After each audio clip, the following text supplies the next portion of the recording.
Ang investigasyon tungkol sa nangyari kay 15 anyos na Celeste Rivas Hernandez ay nagkaroon ng panibagong direksyon. Ngunit hanggang ngayon, wala pa ring naaresto o kahit sinampahan ng kaso kaugnay sa kanyang pagkamatay. Hindi iyon naging hadlang kay David sa pagkuha ng abogado. Dahil ba may kasong paparating or damage control lang ito para sa 20 anyos na musikero, sinusuri namin ang mga bagong detalye at kasalukuyang estado ng investigasyon. Ito ang Inside the Crime mula sa Law and Crime. Ako si Elizabeth Milner. Sa ngayon, hindi pa rin malinaw kung paano namatay si Celeste Rivas Hernandez na 15 anyos. Hindi naman basta-basta napunta ang katawan niya sa trunk ng Tesla ni Singer David. May naglagay talaga sa kanya doon, hindi ba? Pero sino? Mukhang sinusundan ng mga pulis ang bagong lead na posibleng magbago sa lahat ng akala natin sa kasong ito. Umagaw ng pansin ang pagkamatay ni Celeste Rivas Hernandez, 15 anyos. Iniulat ng kanyang pamilya na nawawala siya noong Abril ng 2024 at ang sumunod na balita na natanggap nila tungkol sa kanyang kinaroroonan ay isang abiso ng pagkamatay mula sa mga pulis.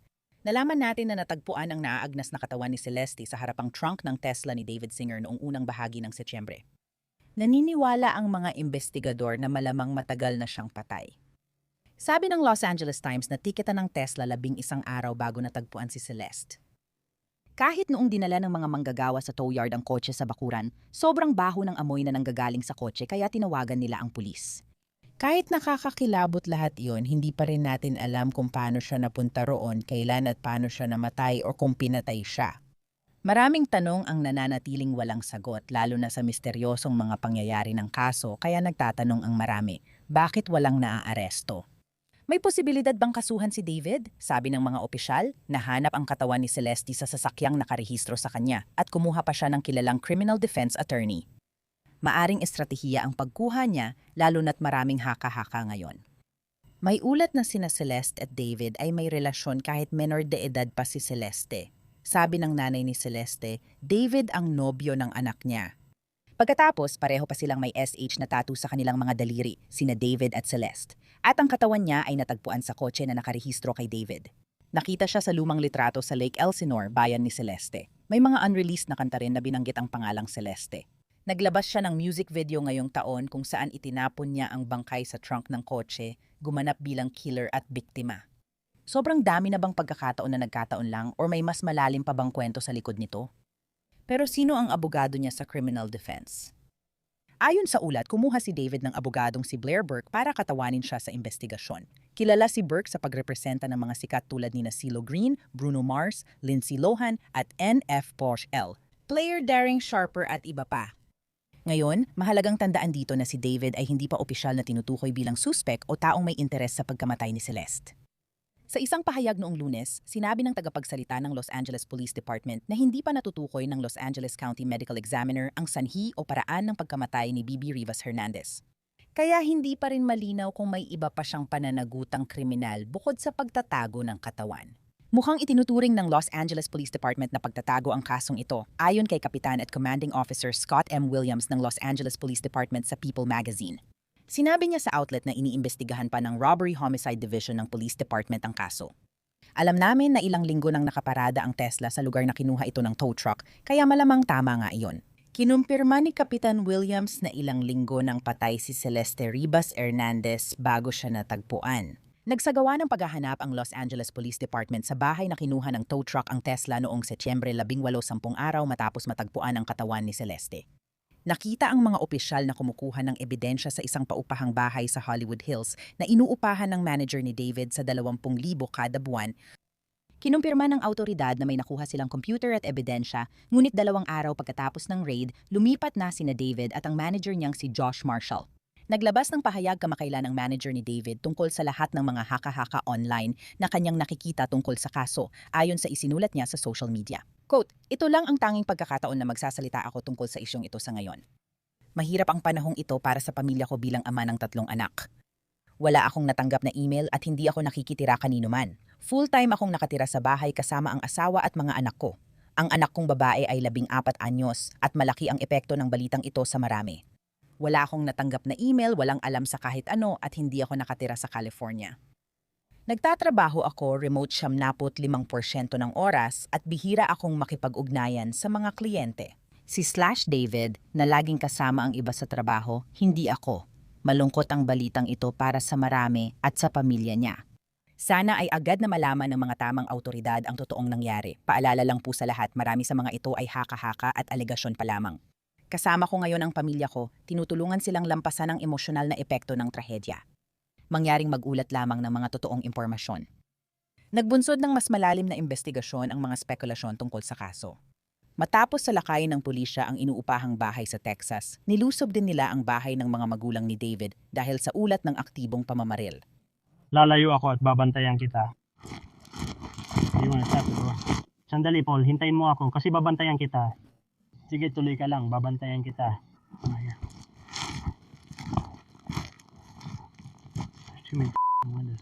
O kumatok ka sa pinto.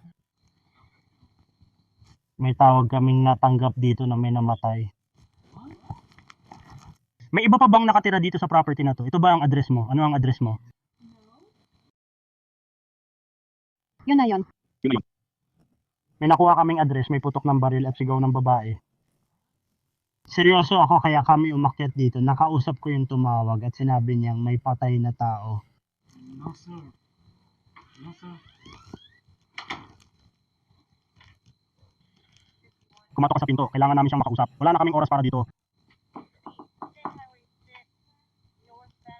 Ma'am, kailangan naming malaman kung anong nangyayari para makaalis na kami. Sige. Uy pare, nakausap na namin sila. Wala raw nangyari dito at sinara niya ang pinto. Tumawag na siya sa siyam na isang-isang. Sir, we haven't received a call. I believe she's gonna be in the process. Sige, tawagan mo siya kung gusto mong kumpirmahin. Sige, tinatawagan ka na niya ngayon. May iba pang nangyari. Pakiulit po sir, mahina ang signal. Ha? Hindi normal yan. Kung mali address mo, mag-aalala sila para sa iba. Seryoso, alam mo. Baka tumutulong lang si David. Pasensya na, pare. May tumawag sa akin isang tao na ganun. Sila ang tumawag, sabi, uy, may patay dito. May namatay. Ako ang pinapunta para mag-ingat. Gets mo? Tinatakot namin kayo. Malayo talaga ang bahay nato sa kalsada. So you just opened the gate and came in? Yes, ma'am. I'll put it back. I have a gate just like it. Sa tingin ko, kukunin nito ang kaibigan ko.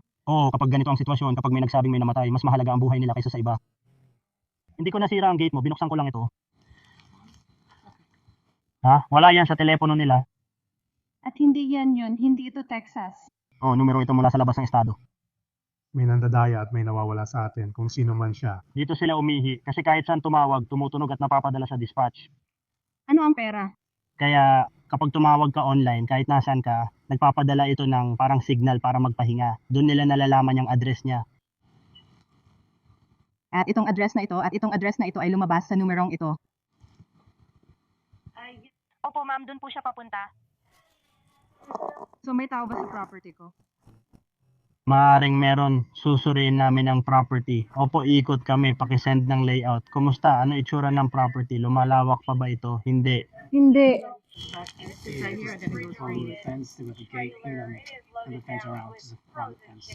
Sige, iikot at titingin lang kami tapos alis na rin. Oh, maling alarma lang pala. Kita mo, hindi ko talaga gusto ang ganitong bagay. Pero kung may totoong emergency, sige, salamat. Ma'am, pasensya na. May emergency ka nga talaga. Alam mo, nandito kami. Sige, pupunta kami dito. Sige. Salamat, Kenneth. Kaya, gaya ng nakita mo, malaking panloloko lang ito. Wala namang ibang tao sa property kundi pamilya ni David at naitala ang insidente bilang swatting prank. Nagulo ang karera ni David dahil sa investigasyon kahit hindi pa siya kinasuhan hanggang ngayon. Nawalan siya ng brand deal, nakansela ang tour, at pinatigil ng record label ang bagong album. Pero sa kabila ng kontrobersya, may mga interesado pa rin sa kanyang musika. Ang kantang Romantic Homicide na inilabas noong 2022 ay sumikat sa Spotify charts at naging trending muli ang kanyang YouTube videos. Isang buwan na ang investigasyon, patuloy pa ring iniimbestigahan ng mga detective ang nangyari kay Celeste. Naibigay na sa pamilya ang kanyang labi noong nakaraang linggo ayon kay Los Angeles Police Department Chief Jim McDonald, CP. Tuloy ang investigasyon. Marami kaming resources na inilaan dito at sa bawat pagkakataon mas marami kaming natutuklasan at naibabahaging updates. Kasama ko si Abogada Melba Pearson. Melba, laging masayang makita ka. Salamat sa pagsama ngayon. Sa tingin mo ba kumuha si David ng abogadong tagapagtanggol sa kriminal? Sa tingin mo ba para lang ito sa damage control or dahil may paparating na kasong kriminal laban sa kanya? Well, Elizabeth, laging masaya na makasama ka rito. And sa tingin ko, ito ay mas preventive na hakbang dahil una sa lahat, gusto mong siguraduhin ayon sa pagkakaintindi ko na siya ay nakikipagtulungan sa mga autoridad. Pero gusto mo ring siguraduhin na napoprotektahan mo ang iyong mga karapatan at ang iyong karapatang manahimik kahit na ikaw ay nakikipagtulungan. Maari mo ring maipahamak ang sarili mo base sa ilan sa mga pahayag mo. Kaya mahalaga na may abogado kang kasama para tulungan kang dumaan sa proseso at bigyan ka ng payo kung anong mga tanong ang dapat mong sagutin, gaano karaming detalye ang dapat mong ibigay at iba pa. Isang bagay na napakagandang ideya. At irerekomenda ko sa kahit sino na mapunta sa ganong sitwasyon, huwag naman sana, pero kung ikaw ay nasa isang investigasyon at posibleng ikaw ang target, na kumuha ng abogado para maprotektahan ang iyong mga karapatan. At pangalawa, ang abogado rin ang gumaganap bilang parang public relations na tao na nagbibigay ng pahayag sa media, alam ang mga limitasyon ng dapat at hindi dapat sabihin, lalo na kung ayaw mong magsabi ng anumang bagay sa publiko na maaaring magamit sa isang posibleng paglilitis kung mangyari man iyon sa puntong ito, pero ayaw mong may masabi ka sa publiko na babalik at makakasama sa iyo. Kaya muli ang abogado ay parang gumaganap bilang public relations sa ilang paraan at kasabay nito ay pinangangalagaan ang iyong mga legal na karapatan. At ano ang masasabi mo sa mga taong maaring mag-isip na ang pagkuha ng isang abogadong tagapagtanggol sa kasong kriminal, na parang mabigat na salita, abogadong tagapagtanggol sa kasong kriminal, ay parang pag-amin ng kasalanan? Hindi yun totoo dahil sa huli maraming tao ang iniimbestigahan pero hindi naman lahat ay nasasampahan ng kaso. Kaya hindi ibig sabihin na sangkot ka sa investigation ay automatiko nang may nagawa kang mali. Inosente tayo hanggat hindi napapatunayan ang kasalanan at tungkulin ng estado tulad ng California o New York ang magpatunay. Sila ang dapat magpatunay ng paratang laban sa'yo. Mahalaga rin ang abogadong tagapagtanggol sa kriminal na kaso. Hindi lang ito hindi masama, kundi isang bagay na lubos kong inirerekomenda. Wag naman sana, pero kung ako ang mapunta sa ganong sitwasyon, siguradong may listahan ako ng mga taong tatawagan ko agad dahil kahit ako na isang abogada, alam ko kung gaano ito kahalaga. Una sa lahat, tanging isang hangal lang ang magre-representa sa sarili nila sa maraming paraan at pangalawa, masyado kang malapit sa issue. Kaya baka hindi mo sinasadya na makapagsalita o makagawa ng mga bagay na lalo ka pang mapapasama kaysa sa kinakailangan.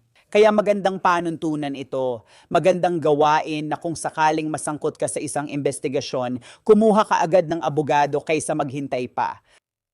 Kaya sa bawat Law and Order episode na napanood ko, halos lahat ng pinaghihinalaan agad nagsasabi ng abogado kahit di pa natatanong. At alam mo, marami talagang haka-haka online, lalo na tungkol sa kasong ito. Nagsisimula ng maniwala ang mga investigador na baka pagtatago ito hindi investigasyon ng pagpatay or homicide. Ano ang opinion mo at gaano kaseryoso ang isang kaso ng pagtatago? Kahit na alam mo, hindi ito kasing bigat ng pagpatay, pero pagdating sa kung gaano kaseryoso ang kasong iyon, gaano nga ba ito kabigat? Oo, kaya medyo ang una kong naramdaman dito, hindi naman sa kilala ko si David o siya bilang isang artist or kung ano paman, pero isa ito sa mga ganong sitwasyon na saan ka. Kung nakagawa ka ng pagpatay, talagang itatago mo ba ang ebidensya gaya ng katawan na malapit sa'yo? Parang taliwas yun sa lohika. Kaya parang hindi talaga iyon mukhang totoong posibleng nangyari or totoong paglalahad ng mga pangyayari. Kaya ang kutob ko palagi, baka may dinala silang bisita, alam mo na, baka na-overdose siya, mga ganong bagay. Tapos siguro siya or may iba pang tao, alam mo na, inilipat siya at doon na nagsimula ang lahat ng gulo. Pero hindi talaga ito isang pagpatay per se, kundi isang gabing masaya lang na nauwi sa masama. Ngayon, tama ba ang paraan ng paghawak nila doon? Hindi talaga at kaya nga may mga kaso tayong tinatawag na pagtatago o paglapastangan sa bangkay o mga katulad na bagay. At depende sa jurisdiction, maaari itong maging isang misdemeanor hanggang sa maging isang mas mababang antas ng felony. Kaya hindi talaga ito kapareho ng murder o tangkang pagpatay o mga ganong bagay at naniniwala ako na sa estado ng California, ang pagtatago ay isang misdemeanor lamang. Kaya iyon ang maaaring kaharapin niya ulit kung siya nga ang naglagay sa kawawang batang ito sa trunk ng kotse. Maaring ibang tao ang kasama nilang nagpa-party at nagdesisyong gumawa ng isang bagay na kakilakilabot at hindi tama. Sa halip na tumawag ng EMs, tumawag ng siyam na isang-isang o anumang katulad nito. Pero may posibilidad na kung ito ay isang party na may droga, ayaw nilang tumawag ng mga pulis. Kasi nga iniisip nila, may droga tayo sa bahay, may kilalang tao dito, pangit ang dating nito sa lahat kaya ayusin natin, mali rin ang paraan ng pag-aayos nila. Oo, marami pa ring hindi malinaw kaya hindi natin alam na siyang lalong nagpapalabo sa kasong ito at naiintindihan ko kung bakit maraming tao ang nahuhumaling dito. Pero Melba, pagdating sa pagiging isang abogada, lalo na kung nasa larangan ka ng criminal defense, gaano kahirap ipagtanggol ang isang kliyente kapag napakaraming tao na ang humusga agad sa kasong ito? Wala pang naisasampang kaso, wala pang naaaresto. Mahirap ito dahil inosente ka hanggat di napapatunayang nagkasala sa ating sistema. Pero ang opinyon ng publiko ay may sariling pamantayan na hiwalay sa batas. Kaya maaring isipin ng mga tao dahil lang nasa isang particular kang industriya, isa kang hip-hop artist, or kabilang ka sa isang tiyak na demograpiko, na automatiko dahil nabanggit ang pangalan mo na may kaugnayan sa isang masamang bagay. Baka ikaw ang gumawa nun, nakakalungkot, pero ganyan talaga. Kaya mahalagang kumuha ng abogado para sigurado kang may tutulong sa'yo. Nakikipagtulungan sa iyong public relations team. Sa kaso ng isang sikat na tao, pero patuloy pa ring pinapangalagaan ang imahe sa media at sinasabing, pakinggan ninyo, nakikipagtulungan ang kliyente ko. Yang kliyente ko ay labis na nabigla na nangyari ito at may pagmamahal siya sa taong ito o kung ano man ang kaso, pero iparating na may mas malalim pang kwento sa likod nito. At saka, kung sakaling siya ay masampahan ng kaso, kailangan mo ring isaalang-alang ang publicity bago pa man ang pagsasampa ng kaso at bago ang paglilitis. At naaapektuhan ba nito kung makakakuha ka ng patas at walang kinikilingang hurado sa inyong lugar? Maaring dumating sa punto na kung mauwi ito sa paglilitis, gugustuhin mong ilipat ang lugar ng paglilitis o ilayo ito mula sa lugar kung saan naganap ang karamihan ng coverage ng media. Para naman kahit papaano ay magkaroon ng huradong mga tao na maaaring hindi gaanong pamilyar sa mga detalye ng kaso. Pero syempre, depende pa rin sa antas ng kasikatan gaya ng nakikita natin sa kaso ni Didi. Parang wala ring pinagkaiba kahit saan ka pumunta. Ibig kong sabihin kahit sa Pluto ka pa pumunta o saan man. At malamang narinig na rin nila ang tungkol sa kasong ito. Kaya nakadepende pa rin talaga sa situation. Oo, lalo na alam mo na rin lahat. Tsaka, nakadepende rin sa situation, di ba? Nakaka-interes kasi parang ang daming nagkataong nagtugma sa kasong ito. Tulad ng mga tattoo sa kanilang daliri na nagpapahiwatig ng posibleng romantikong relasyon kahit teenager pa lang noon si Celeste at nasa 20-S na si David. Pero totoo ring nahanap siya sa kotse ni David. Ang daming nagkataon kaya napapaisip ako, Milba, sa tingin mo sobra na ba ang mga ito? Puro palatandaan na lang ba ito base sa alam natin ngayon? Depende kasi yan sa kaso na tinitingnan natin dahil kailangan muna nating malaman kung ano ang sasabihin ng medical examiner. Pagdating sa sanhi ng kamatayan at paraan ng pagkamatay, sinasabi ba ng medical examiner or coroner na ito ay homicide? Sinasabi ba nilang hindi tiyak? Sinasabi ba nilang aksidente ito? Ano ang sinasabi ng toxicology report? May usapin kung angkop ba ang kasong statutory rape, pero ngayon may issue na ng ebidensya. Kasi alam mo, lumabas na rin na hindi siya buntis. Kaya sino ang talagang magpapatunay na merong naging maselang relasyon? Maaari tayong maghinala based sa magkatugmang mga tattoo at mga video nila na magkasama sa mga live stream. Pero iyon mismo ay hindi sapat para patunayan ang statutory rape. Kaya ngayon, nasa situation tayo kung saan tinitingnan na natin ang pagtatago o pang-aabuso sa isang bangkay o mga bagay na katulad nito. Or ngayon sa usapin kung siya ba ang nagbigay sa kanya ng droga na naging sanhi ng kanyang pagkamatay. Yan ay isa pang landas na kailangan mong tahakin at alamin. Sino ang mga magpapatuto kung paano nangyari ang lahat ng ito? Mga kaibigan ba, mga tao sa kanilang grupo, siya ba ang amin dito? Oo, binigyan ko siya ng bawal na gamot at hindi ko inasahan na napakababa ng kanyang tolerance kaya nauwi ito sa overdose o katulad na insidente. Muli, maraming tanong na dapat sagutin ngayon. Oo, maraming tanong na dapat sagutin. Gusto ko ring marinig ang pananaw mo rito. Melba, tungkol sa mga reaction kay David mula sa mga tagahanga at sa mga bagong nakakakilala sa kanya, lalo na't hindi pa siya naaresto o kinasuhan. Dapat nating bigyang diin yan dito. Pero may mga pagkakataon na naapektuhan ang kanyang karera kahit hindi siya tinutukoy bilang suspek o taong interesado. Naswat ang bahay ng kanyang magulang, may brand na tumigil sa pakikipagtrabaho at naantala ang album release. Lahat ito nakaapekto sa kanya. At habang dapat nakatuon ang investigasyon kay Celeste Rivas Hernandez at sa nangyari sa kanya, nagulat ka ba sa mga reaction na natatanggap ni David? Hindi pa natin alam kung siya ay suspect, person of interest, o basta hinuhusgahan na may kinalaman siya sa pagpatay at hindi pa rin iyon napapatunayan. Malungkot pero hindi na ako nagugulat sa mga natatanggap niyang reaction. Madalas mabilis tayong humusga at agad naniniwala sa masama tungkol sa iba. Kaya, alam mo, nakakalungkot man, pero agad-agad iniisip ng mga tao na siya ay may kasalanan. At syempre, kung titingnan mo ang mga katotohanan at ang katotohanan na meron kang, alam mo, itong kawawang, magandang dalagang napahiwalay sa kanyang pamilya, na wala siya, at ngayon ay natagpuan sa isang napakasamang paraan. Talagang nakakagulat at dahil kotse niya iyon, napapaisip agad ang mga tao, aba malinaw na siya ang naglagay sa kanya doon, paulit-ulit. Maaring hindi naman talaga ganun ang nangyari pero sa kasamaang palad bilang isang lipunan, mabilis tayong humusga. Hindi ko alam kung mababawi pa niya ang respeto o katayuan na meron siya bago nangyari ang insidente. Maaring magbago ang kanyang landas at magkaroon siya ng bagong sigla sa karera sa mga susunod na taon. Mangyayari lang iyon kung sakaling malutas ang kasong ito sa pabor sa kanya. Baka sa paglipas ng ilang taon, kumupas ang mga alaala at makabalik siya sa karera sa kahit anong paraan. Pero hindi ako magugulat kung tapos na ang kanyang karera sa puntong ito dahil sa negatibong publisidad. At alam nyo mga kaibigan, talagang malakas ang pakiramdam ng pagkabahala. Alam nyo, nababahala sila dahil sa kaugnayan niya sa kasong ito. At patuloy nating susubaybayan kung paano magpapatuloy ang lahat ng ito dahil maraming nakatutok dito.